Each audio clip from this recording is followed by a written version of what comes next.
I'm sorry, Mr. Blister. Revenue GS. J1 Third of the Cyber Nerds. And we're back again for another episode review of Atlanta, Season 3, Episode 5 this time.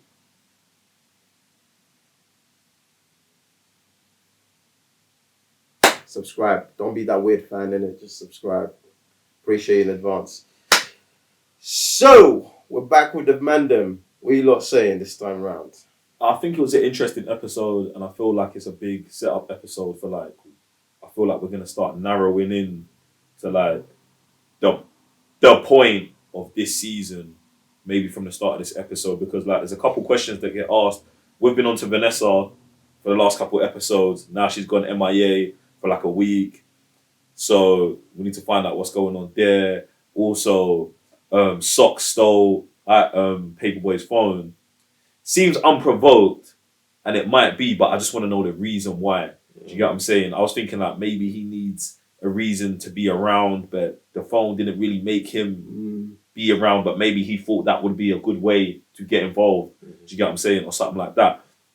But I did like the interaction between Paperboy and the fan, Wiley or whatever, because I thought that was interesting in terms of like how people relate to artists and stuff like that, because I would say that sometimes, or in the past, I would say for me, there's been one time where I've like felt like I've listened to music or listened to an album and felt what Wiley explained as a connection, that his connection to Paperboy. Do you know what I'm saying? So I thought it was interesting, like how Wiley like has navigated his way to here off of that. Do you get what I'm saying? Because now you look at the interview that they had or the interrogation, and you're like, "Raw, my man wasn't lying about anything. So he's probably telling the truth about everything." And I was just like, "Yo, that's quite deep." And even at the end of that part, for me, if I was Paperboy, I would have told my man to come with them.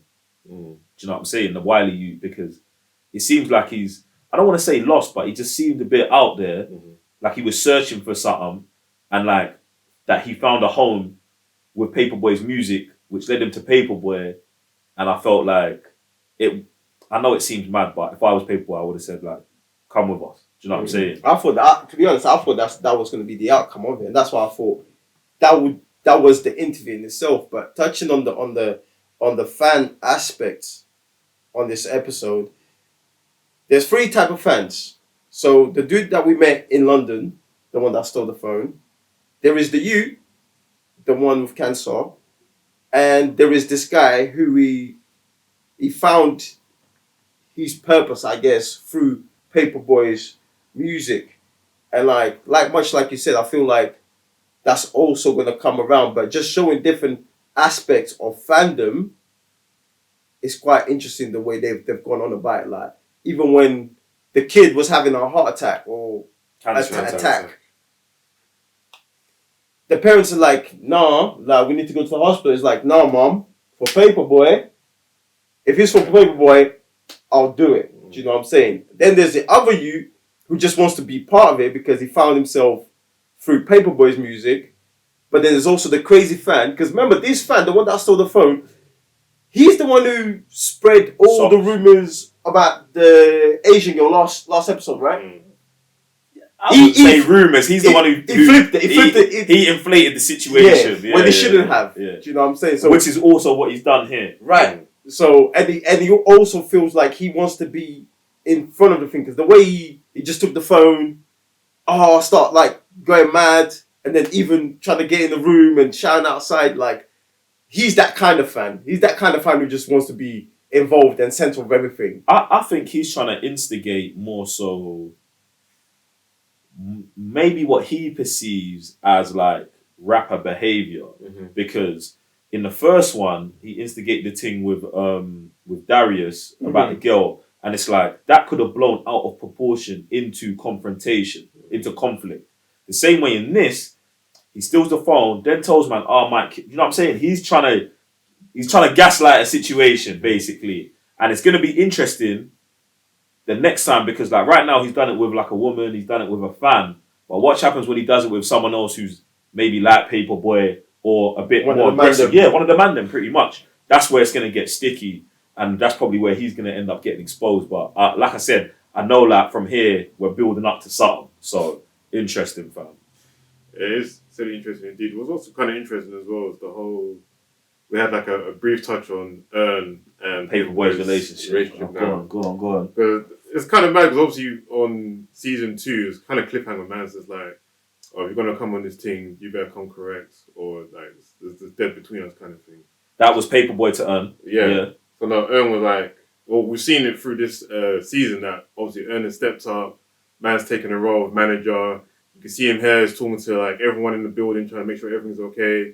Even before Paperboy even says anything, Ginger Bear's on the thing, Water's there too, because I know how you behave, the red hair, but it's like, it's becoming so rather that business rather than the mix between the two or see, and this is where I'm going to mixing stop. the two. I hear what you're saying, but it's interesting that you take it back to season 2. I took it back to season 1 when Ern is knocking up Paperboy's door and chasing him down to be like, yo, bro, you need management. Do you know what I'm saying? So for me, it's Paperboy is the funny one here. Right. Because Paperboy, firstly, didn't know what he needed. Okay. Ern provided that. Yeah. Then there's a transition stage where Paperboy seeing what other men have from what the person that they're saying his Ern is was bringing him. And now that's making him put pressure on Ern. Yeah. Now Ern has persevered through the pressure, did what he needs to do, and is now where Ern wanted to be and where Paperboy wanted Ern to be. Now Paperboy is feeling isolated and alone. That what's going on? And I'm saying Paperboy has been wrong in all 3 situations, bro. Oh, no, that's what No. I'm not saying. yeah. I'm not saying you're taking his side. I'm just saying for those who aren't keeping up, Paperboy, I feel like is the one that's wrong and not understanding what's going on. Do you know what I'm saying? Like he didn't know he needed a manager. Then he didn't know what a manager does. So when he's just seeing all the gold, he's saying that's what you're supposed to be doing, and he's not understanding the works, the steps that we've got to take to get here. And I love Ern's progression. And even as we've been saying, they've been showing this progression as well. They've been showing it. We've been saying it through the last couple of episodes that each time we go somewhere, Ern is leveled up, bruv. The first one, man, was disheveled. Second one, he was calm. This one, bruv, he's event managing. Like he's gone from managing, he's event managing, and I love seeing that, bruv. Do you get me? Even Darius, bruv, on a low, leveling up differently, bruv. He's still on his spaced out conspiracy thing, but bruv, like it's almost like he's becoming even more. He's getting to be more himself. More and more, the more places he gets to go and do adventures, bro. And I love that, bro. And that's what I was thinking about Darius as well. Like the more he goes, the more he gets exposed to new things, like outside Atlanta. And I feel like this is where this season is just gonna propel to such heights because we're outside Atlanta anymore. Like we can't take Atlanta out of them, but these men are out there, innit? Like and much like you said with Finn. It's just the way he just thinks about stuff. Like even there's parts here where the interaction, he's not part of the interaction, but you just see him in the background, just doing his own thing, like just thinking. Like I sit back here and I think, raw. Like what's he planning on next? Like what's he trying to do? Like even though he was on the map thing the whole time, and he's talking about there's rooms here that's not on the blueprint. Like, fam, how did you get there? Like, what are you thinking? What are you seeing? You know what I'm saying? What? No, I'm just like, for me, it's sick because it's like I think Darius's impact is so much more than like if you're watching the show, you really believe, bro. Because it's like these men are talking. Have you got Find My Phone? No, that's how they track us. Boom. Like, there's bare stuff that happens that is the result of Darius being Darius that doesn't get spoken about but is affecting what's going on. Do you know what I'm saying? So I think that's definitely tough. And I even want to take it back to Paperboy in terms of like, because we was talking about like where he's been at for the last 3 seasons. He's probably had the less character growth. He's consistently been the same. He's not just stayed the persona of a rapper. But that's what's funny about this episode, bruv. In it, he's talking about him being a rapper. This is all I've kind of got. This is all I am at this point. And he's feeling alone. Yeah, so now he can't write. Exactly. Now he can't write, and his phone's gone. So are we leading up to himself. Yeah, are we leading up to the end of Paperboy as the rapper? Because the signs are there, bruv. The signs are there. Do you get what I'm saying? So really interesting, bruv. Loving this season, man, bruv. Even though this was like a slower episode, especially coming off of the last episode, I think that this one here has got tentacles, bruv. Yeah, it still speaks volumes. Yeah, bruv. It's crazy. It still speaks like a lot of volumes. Yeah, man. Well, ladies and gents, that is that for this episode. Make sure you head over to Discord where all conversations are happening. If you want to watch the full watch along, told you once, told you twice, told you again, head over to patreon.com/7nerds where you get to see all blacklisted shows. And on that note, we shall see you at the next episode. I'm Raven your GS. So Mr. Blitz Tech. J1 further the Cyber Nerds. Peace.